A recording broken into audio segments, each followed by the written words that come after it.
This is Maninrabu from Batam. I love listening to Gold FM, only the classic hits. I'm Selasaracau from Vatukola.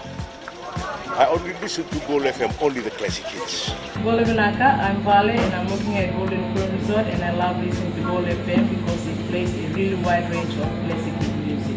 I'm Saini Sakio from Kashmir Wotoka. I like Gold FM, but only the classic hits. Gold FM, only the classic hits.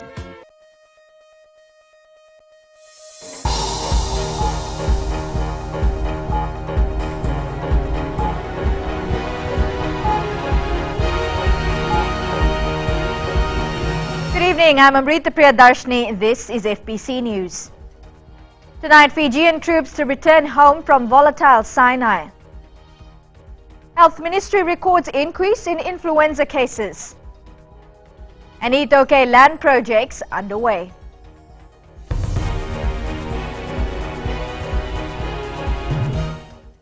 More than 60 Fijian peacekeepers in Sinai are expected to return home soon due to the increasing violence and tension from Islamic State militants. RFMF's Director for Peace Support Operations, Commander Humphrey Tawake, says this call was not made by Fiji, but by the multinational force and observer group that are overseeing the terms of the peace treaty between Egypt and Israel. Akasita Tale has more. Commander Humphrey Tawake says about 192 Fijian troops have been relocated from the most volatile area in North Sinai to South Sinai. Those ones have been evacuated out of the volatile areas and have been located out of North Camp as well. North Camp has continued to be a target in the past few weeks since our last interview. That has led to the changes and the rebalancing of troops, plus the reconfiguration of the roles and roles of MFO in the Sinai Peninsula. Of our continuous participation, especially not in our old area of operation, but down south in South Camp and other checkpoints that was previously manned by the Americans that we are taking over. They're well looked after by MFO, those that have moved down to South Camp and those that remain in North Camp that we previously occupied, and plus the two remote sites that we still occupy. But they're all well. There are daily updates that are coming from MFO. There is a surge in influenza cases in the Central Division, and this has been confirmed by the evidence received from the Health Ministry's surveillance unit. The figures have not been released. However, the ministry fears the virus will spread to other parts of the country soon. Sharon Shivan with the details. The Northern and Western Division will not be spared from the influenza virus as more patients suffer from this infectious disease. Extra care that need to be taken amongst the vulnerable groups, mostly babies, children, pregnant mothers, elderlies, those with NCDs and other chronic diseases. Influenza, commonly known as the flu, is a highly contagious illness which occurs more often in the cold months. The flu is spread easily from person to person by coughing, sneezing or touching surfaces. There's general body aches, cough and fever, and that's why it's very important for the community or for the families to identify, to recognize and take precautionary measures, taking a lot of fluids. Dr. Tuidakau is advising the public to seek medical attention if the signs and symptoms persist even after 24 to 48 hours. It's this time of the year when the Health Ministry records a high number of vector-borne diseases. However, with the Fight the Bite campaign underway, Dr. Tuidakau hopes the numbers will go down, but that will be confirmed once the tests are done. Sharin Shivan, FBC News. 4 people are admitted at the Lautoka Hospital after being involved in an accident in the early hours of this morning near Maui Bay along the Coral Coast.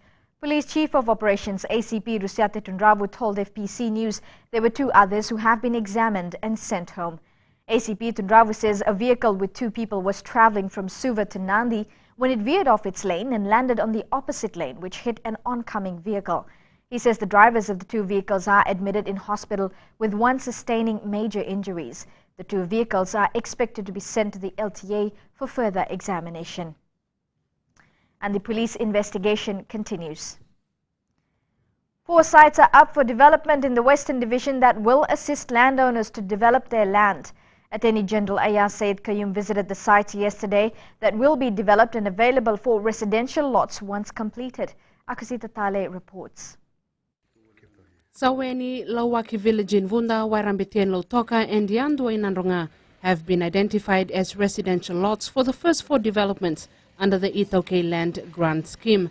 A $10 million grant had been allocated by the government this year to fund this development, which begins on Thursday next week. We are informed that at least 2 of the lots should be ready within a year's time. That is, all the utilities being available on the land, the lots being available for sale.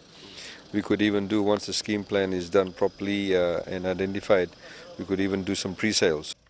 Syed Qayyum says this will benefit the landowners as there will be more opportunities to generate revenue from selling lots. Turn a particular asset into revenue generation and for productive use. Overall, it will be not just good for the landowners, but overall good for the economy, the Fijian economy. So we hope to obviously do more. There's one identified in Suva, which we hope to also commission the scoping works for that and the engineering works for that also. Vunda landowner Alipate Tavai says this is a great opportunity for him as he has been given 13 acres of his land for development. I've got 2 stages at the moment, which is 3 stages altogether, and I got 13 lots from those 2 stages, and looking at another 8 lots or 9 lots to the 3rd stages. At the moment, I got the survey plan approval on the 2 lots of those 13 lots, and the 99-year lease title. It's ready to be executed once if there's a buyer.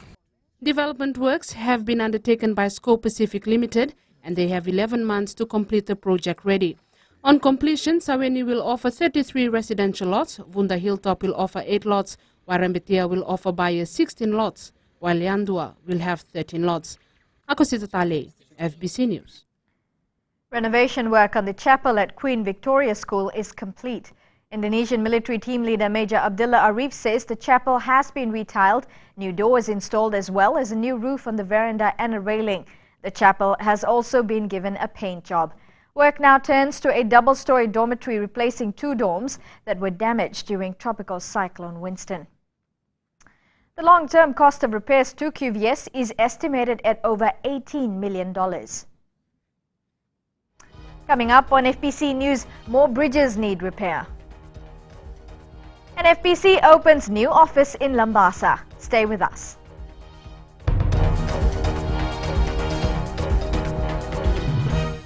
FM rocks. My name is Denasa and I'm from Lutoka and I love listening to Today FM. My name is Ulamila. I work at Golden Point Resort. I love listening to Today FM. It rocks in Raki Raki. I'm Mary from Mandera. I love listening to Today FM. Today FM rocks. We love listening to Today FM. Today FM rocks. Today's hit music on Today FM.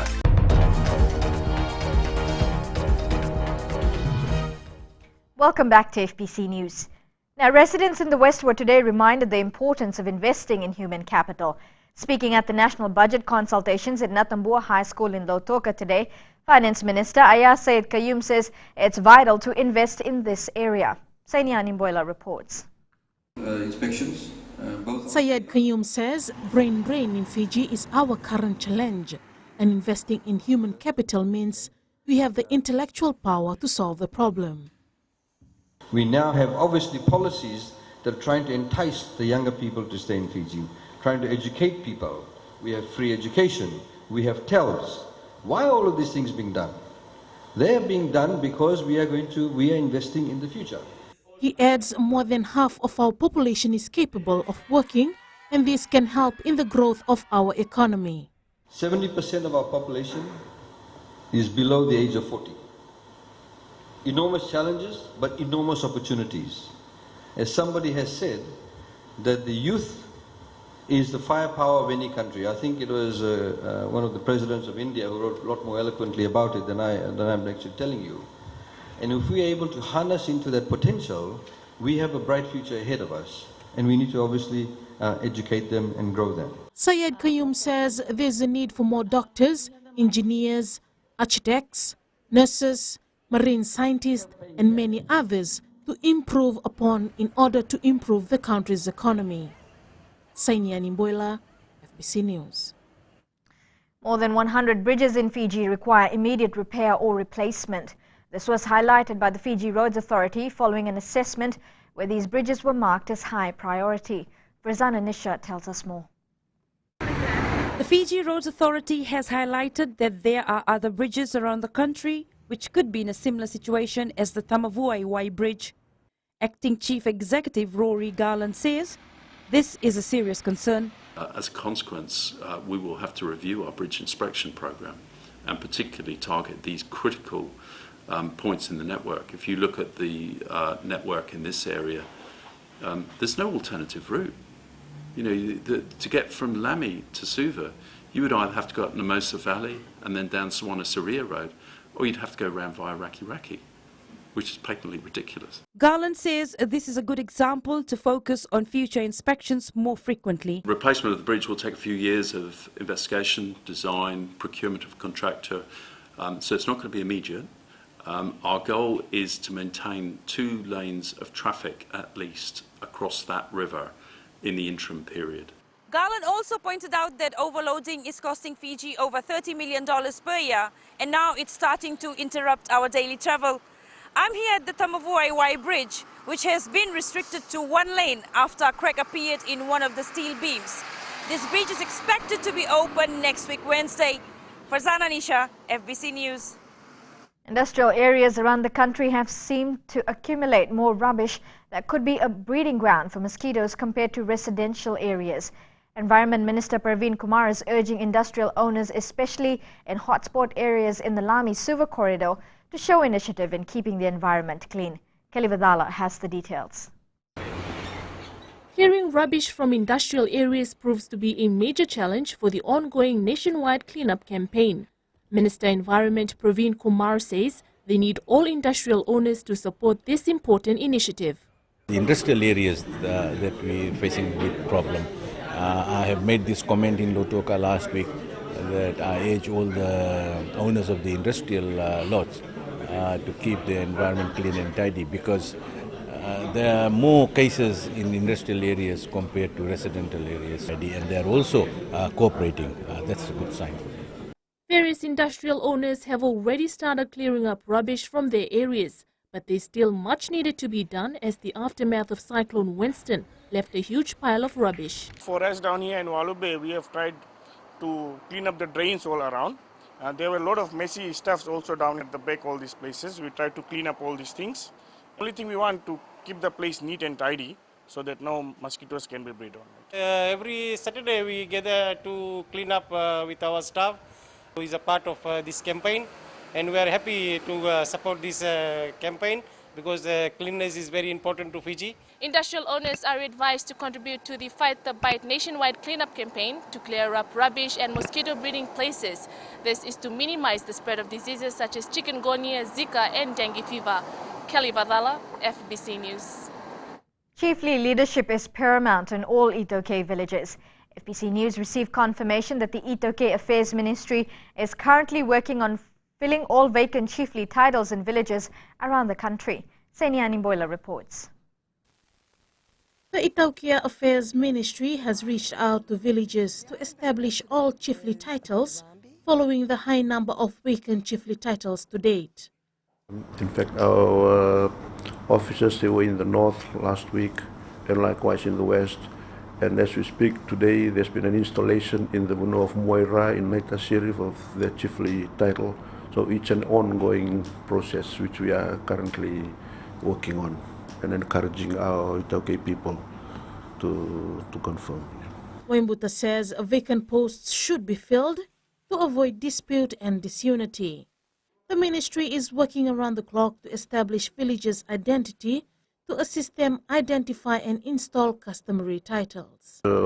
We are currently working on establishing all our chiefly titles, to confirmation of all our chiefly titles with regards to Toka Toka, Matangali, the Avusa, and those are the things that we are working on. Trying for the filling of all the vacant customary titles. Wambuta says it's important to fill these vacant positions as there is a huge role and responsibility that comes with it to lead the Vanua. Sainia Nimboila, FBC News. The Fiji Broadcasting Corporation has opened a new office in Labasa. Chief Executive Riaz Said Qayyum says the company supports the government's Look North policy, and with the opening of an office in Labasa, more presence and prominence will be given to those who live in the Northern Division. Said Qayyum has announced that from now onwards, at least one story from the Northern Division will be aired on FBC TV News daily. For too long, the North has been ignored by mainstream media. I think the media would cover stories from Labasa only when there was something happening. But we want to do something different at FBC. We want to actually give prominence and presence to the North in everything that we do, in terms of not only when the disaster strikes or when there's a flood, but also to encourage people to do more in terms of development. FBC's North Office is located on the second floor of the Basha building, Labasa. Coming up, in sports, Fijiana aim to finish strong. And lifters perform above expectations in Oceania meet. Details coming up.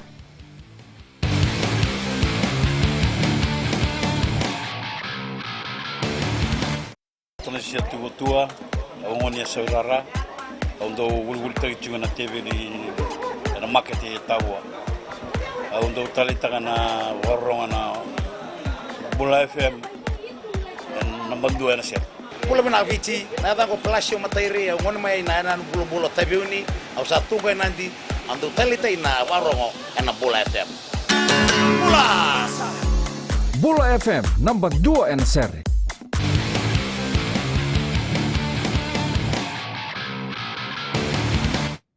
Welcome to FBC Sports. The Telecom Fijiana side is raring to take the field in the last tournament of the Women's World 7 Series in France from today. The Ana Maria Ronguida-led side has been grouped in a tough pool alongside series leaders Australia, hosts France and Ireland. The Fijiana side is determined to end the series on a high note before turning its focus towards the Rio Olympic Games in August. I believe in these girls. The ultimate goal this year is to get to Rio and to come home back to Fiji with a medal, and there's no reason why these girls can't do that. Everyone sees what the men can do. There's no reason why the women can't be in that same situation. The Fijiana side meets Australia in its opening match of the France Sevens at 10:28 p.m. today and faces France at 1:34 a.m. tomorrow and Ireland at 3:18 a.m. The Fijiana side is currently ranked 8th in the series points table. Weightlifting in the country has a bright future.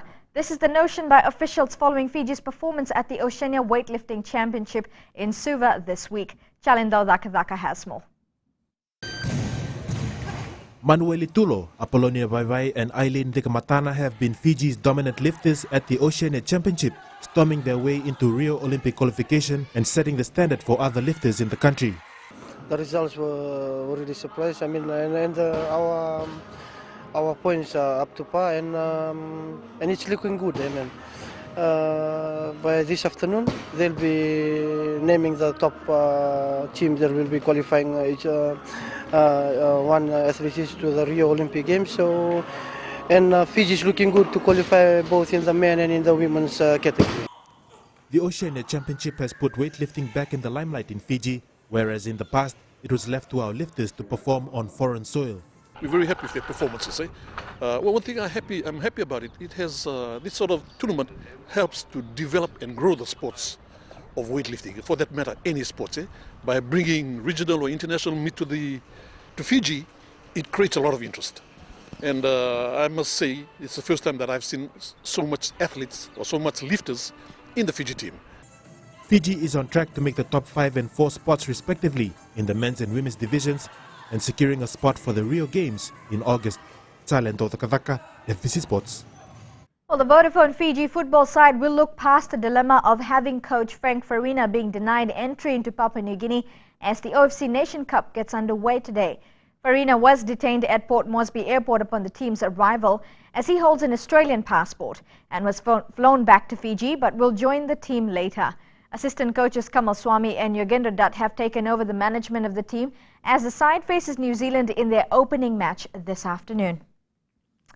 And the Fiji-New Zealand match kicks off at 6 p.m. and you can watch it live on FBC TV. Marist Brothers High School have made their intentions clear of going one better this year in the Dean's Secondary School's rugby competition. The Flagstaff-based school won all its matches in the under-15 to under-18 grades in the Southern Zone competition. The MBHS under-18 side thumped John Wesley College 38-3 to stamp its mark as clear favourites in the zone. And in other results in the under-18 grade, Nasinu Secondary School hammered Ratasukuna Memorial School 34-3 and Suva Grammar School beat Latter-day Saints College 12-0. Meanwhile, the Dean's Eastern Zone games were held at LDS grounds in Tamavua today. In the under-19 grade, Ratu Kandavulevu School beat Queen Victoria School 27-6, while in the under-18 grade, QVS edged RKS 13-8. Adi Savea marked his return from suspension with 2 tries to help the Hurricanes beat the Highlanders 27-20 in Super Rugby last night. In what was a highly entertaining match, the Wellington side managed to upstage the defending champions on their home turf in a spectacular fashion. Chalindo Dakadaka reports. With his pace, hands it off to Corey Jane. Playing in front of their home crowd lifted the spirits of the Hurricanes as they got off to a flying start against the Highlanders. He in turn finds Shields. Nobody else there, so Shields sets it up. And away goes Adi Savea. He'll be too quick. Do you want me to check that? Looking off he goes. Slings it off to Barrett. Off it goes to Corey Jane. And held up in a good tackle by Fekitoa. Now Shields. Brad Shields under the posts. Osborne. The Highlanders bounced back in the 26th minute with fly half Lima Sopoanga finding space in between some tired Hurricanes forwards. Sopoanga sliding his way through and behind it.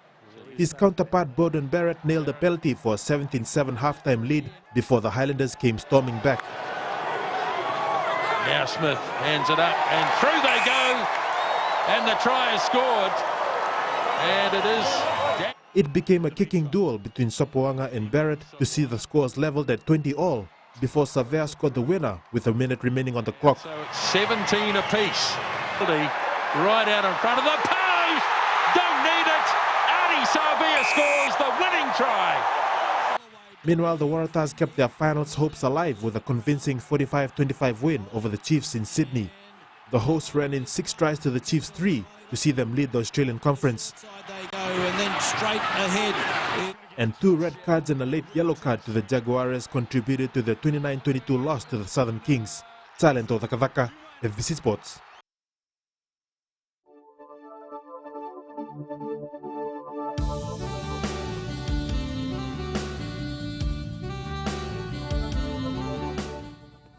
Fine weather prevailed over the country today. Taking a look at the temperatures, Labasa was the warmest at 33, whereas Ba was on 32 degrees and Nandi on 31. The rest of the centres were in their high 20s. Now tomorrow should be fine in the morning, but Suva and Savu Savu can expect brief showers in the afternoon. As for the further outlook, southeast winds 10 to 15 knots with moderate southerly swells.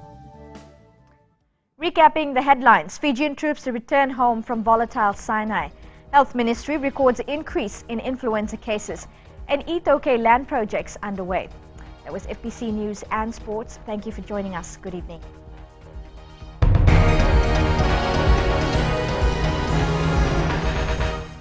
आपको खुरगंगा की रंजिला का नमस्कार। Radio Fiji की सुंदर सुंदर यादों का खजाना एकदम बचपन के दिन याद करा देते हैं। हमारा नाम जोनी नायडू है, हम रहता है मलोलो में और हम टैक्सी ड्राइवर है। हम सब टाइम अपन टैक्सी में रेडियो फिजी 2 सुनता प्रोग्राम। हम सिंगाटोका के हैं, हमारा नाम है रोजी। हम लोग यहाँ पे रेडियो फिजी 2 सुनता है। राम राम, मैं रेमस प्रसाद बोलता हूँ, तब होता मैं कोई रहता हूँ। मैं जब भी सुना रेडियो फिजी 2 ही सुनता हूँ। रेडियो फिजी 2 देश की धड़कन।